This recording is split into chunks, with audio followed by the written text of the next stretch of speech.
سلام كبرات تختاتلتي يوتيوب شانل سينما سمرم لومون كم وترو زي تفرالي سبورتا وحبرتات حيزنا لكم قريبنا لنا لمكتالكم بخبر نعدم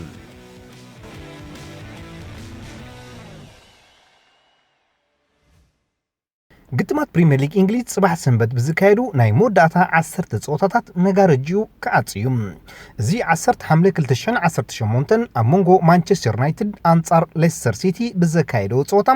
መጋረጅው ዝቐንጠጠ ውድድር እዚ ድሕሪ ናይ ኣስታት 10 ኣዋርሕ ውድድር ጽባሕ ሰንበት ብዝካየዱ መዛዝም ጾታ ክዛዘም እዩ ኣብዚ 10 ኣዋርሕ እዚ ክሳብ ሕጂ 370 ጾታታት ክካየድ እንከሎም 1036 ሽቶታት ድማ ተመዝጊቦም ኣለዉ زي كازي شهن متنا عسى سلسن ناي سمعتا بيتشا كارتات كمزازون كلهم 46 تتصاوت دما قدايك اي حكار خوينهم كلب تشيلسي اتا انكو كلب اي حكار زي تمززلا كوينا نابزي ناي مود اتا تصوتا تاتو زلا كلب كتكون كلام ابكالا اقاطام دما كلب مانشستر سيتي بزوردا ناي شدش بارو سعرت كلب تشيلسي نايلو معامت ناي بريمير ليج زيقف حسعرتا خوينو تمزقي بالله بزي كازي كلب توتنهام نكلب ايفرتون شدش بخلته زتر زرت عتلو قدم زبز حشيتو زتر اي صوتا خينو تمزغي بيركب ግብጻዊ አጥቃይ ክለብ ሊቨርፑል ድማ ብ20 ክልተን ሸቶታት ብብሉጽ አመዝጋቢ ሸቶ ናይዚ ውድድር አምምራሕ ይርከባሉ ነታ ዝሐለፈ ዓመት ዝዓወተላ ጫማ ክደግማ ተስፋ ተነቢሩ ዘሎ አጥቃይ ክኸውን ከሎም ናይ ክለብ ቸልሲ ኤደን ሃዛርድ ድማ ብ15 ቀረብ ንሸቶ ማለት አሲስ ዝመርሕ ዘሎ ተጻዋታይ كلب مان سيتي 9 شتوتات مزغب زبزح شتو زمزغبت كلب كتكون كلام كلب فولهام دما 77 شتوتات ناب لداتا بمزرقه زبزح شتو زتمزغبا كلب كوينالام نبوتا شامبيونز ليج اوروبا ابزغبر قلس مرحتي كلب بريمير ليج مان سيتين ليفربولن نتشيلسي اختيلن مستافن كفلت انكلوم كلب توتنهامون بقصراوي حقي ايرغاغص امبر مستافا دارغا افليتايام እዚ ዝኾነሉ ድማ አርሰናል ሻምፒዮንስ ሊግ ተኣትወሉ መንገዲ ቶተንሃም ምስትስዓር ነቲ ኣሞንጎ እንዘሎ ናይ ሸሞንተ ጸብለልታ ሾቶ ከተሕዊ ስለትግደድ ዳርጋ ውድቕ እዮም ብዘይካዚ ክለብ ሃድርስፊልድ ፉልሃም ካርዲፍ ንታሕተዋይ ዲቪዥን ምምላሰን ዘፍለጣ ክለባቴን ኣብ ናይ ሎም ዓመት ውድድር መራሕቲ ዘለዋ ማን ሲቲን ሊቨርፑልን ብ95 94 ነጥቢ ተመራርሐን ናብ ናይ መወዳእታ ጸወታ ከኣትዋየን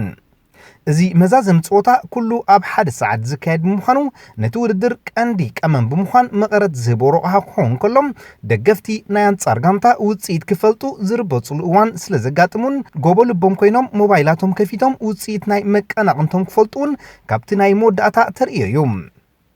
ናብ ውድድር ምስ ንመለስ መራሒት ዝሊግ ድኾነት ማንቸስተር ሲቲ ናብ ስታዲየም አሜሪካን ኤክስፕረስ ናይ ብራይተን ከይዳ ተካይዶ ጾታ ምስ ትዕወት ነዛ ጽዋ ኣከታቲላ ንኻልኣይ ዓመታ ከተልዕላያ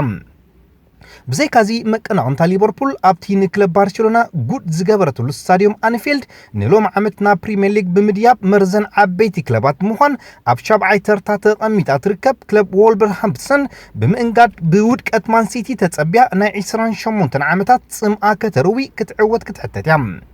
ኣብ ሳልሳይ ተርታ ትርከብ ክለብ ቸልሲ እውን ናብታ ኣብ ታሽዓይ ተርታ ትርከብ ሌስተር ሲቲ ከይዳ ክትጻወትን ከላም ድሕሪያ ኣብ ራብዓይ ተርታ ትርከብ ክለብ ቶተንሃም ድማ ኣብ ሜዳ ስታዲየም ዋይት ሃንት ትሬኒንግ ኣብ ሻምናይ ተርታ ተቐሚጣ ዘላ ኤቨርተን ከተእንግዳ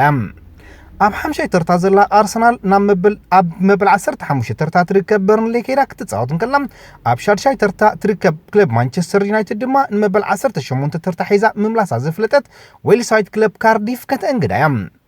عسرين عسرت حدن انترتا حيزن زركبا واتفوردن ايفرتونن ننحد حدن زكايدو قطمون افكا ماي زمعوك صوتا كون كلهم بزي كازي كريستال بالاس مس نيوكاسل فولهام مس بورنموث ساوثهامبتون دما مس هادرسفيلد زكايدو صوتا اكال نايتي ساعت 5 زكايد مزازم صوتات ناي بريمير ليج 2018 19 يوم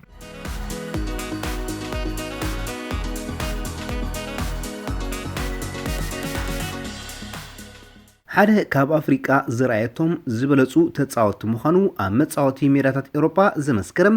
አይቦሪያዊ ያያ ቱረ ካብ ጾታ ኩዕሶ ከም ዝእለ ገሊጹም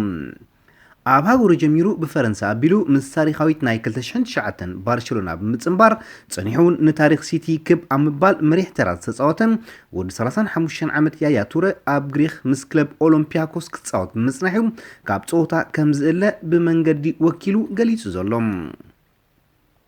ያያ ቱረ ኣብታ ካብ ማንቸስተር ሲቲ ዝተፋነወላ ጾታዩ ካብ ኩዕሶ እግሪ ተኣልዩ ክጻወት እናኸኣለ ዕውት ከሎ ምፍናው መሪጹ ሕጂ ኣሰልጣኒ ናይ ምዃን ሓሳብ እዩ ዘለዎ ክብል ወኪሉ ዲሚትሪ ስሉክ ገሊጹ ከም ወድ ጋንቱን አንጻሩን ተጻወተቲ ካብ ዝበለጹ ኣካፋፈልቲ ፕሪሚየር ሊግ ዝኾነ ፍራንክ ላምፓርድ ብወገኑ ንጀራርድ ቁጽሪ ሓደ ገይረ ምስ ፖል ስኮልስን ሮይ ኪንን ዝኣመሰሉ አንጻረይ ዝገጠሙ ኣካፋፈልቲ ዝሰርዖ ናይ ብሓቂ ዕውት ክብል ገሊጽዎም ምስ ሃገሩ ብምዃን ኣብ ዓበይቲ መድረኻት ተጻወተ ያያ ቱረ ንሃገሩ ከም ሓለቓ ጋንታ መሪሑ ንዋንጫ ኣፍሪቃ ክዕወተሉ ዝበቕዐ ኮኸብ እዮም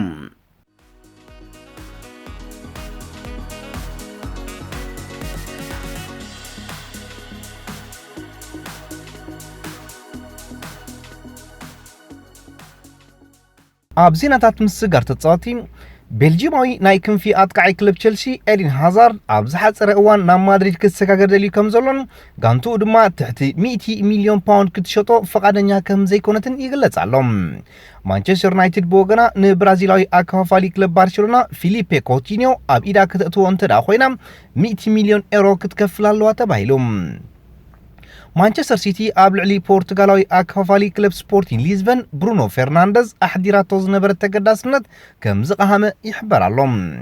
በአንጻሩ ማንቸስተር ዩናይትድ ነዚ ወዲ 24 ዓመት ተጻዋታይ ዓይና ኣውዲቓትሉ ከም ዘላ ተነጊሩ ብራዚላዊ ኣጥቃዓይ ኔይማር ነታ ክብረ ወሰን መሸጣ ተጻዋታ ዓለም ሴራ ዝዓደገቶ ክለብ ፓሪስ ሴን ጀርማን ክሓድጋ ባህጊ ከም ዘለዎ ተፈሊጡ ዘጋንታ ብወገና ምስ ኣይቦሪያዊ ናይ ክንፊ ኣጥቃዓይ ፈረንሳዊ ክለብ ሊለ ኒኮላስ ፔፔ ክትዘራርብ ብምጅመራ ነተጻዋታይ ብቐረባ ክትከታተሎ ጽንሐት ክለብ ኣርሰናል ዓቢ ጽፍዒት ተባሂሎም ቤልጂማዊ ተኸላኻላይ ክለብ ቶተንሃም ቶቢ አልደርቬይረድ ሓደ መዓልቲ ናብ ናይ ቅድም ክለቡ አያክስ ተመሊሱ ክጻወት ምዃኑ ገሊጹ አትሌቲኮ ማድሪድ ንስጳኛዊ ኣጥቃዓይ አልቫሮ ሞራታ ንተወሳኺ ሓደ ዓመት ምስ ኣብ ብልቓሕ ክትጽንዖ እንተዳደልያ ንቸልሲ 18 ሚልዮን ዩሮ ክትከፍላያ ክለብ ሳውዝሃምፕተን 30 ሚልዮን ፓውንድ ዝተገመተ ሰርቢያዊ ኣጥቃዓይ ክለብ ፉልሃም አሌክሳንደር ሚትሮቪች ንምውናን ምንቅስቓሳት ከተካይድያ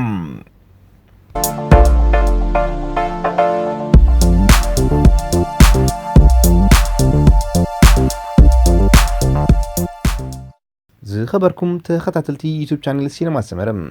ንምክታልኩም እናመስገና ንሎም መዓልቲ ኣዳሊናልኩም ዝነበርና ስፖርታዊ ትሕዝቶታት ኣብዛዚምና ኣለና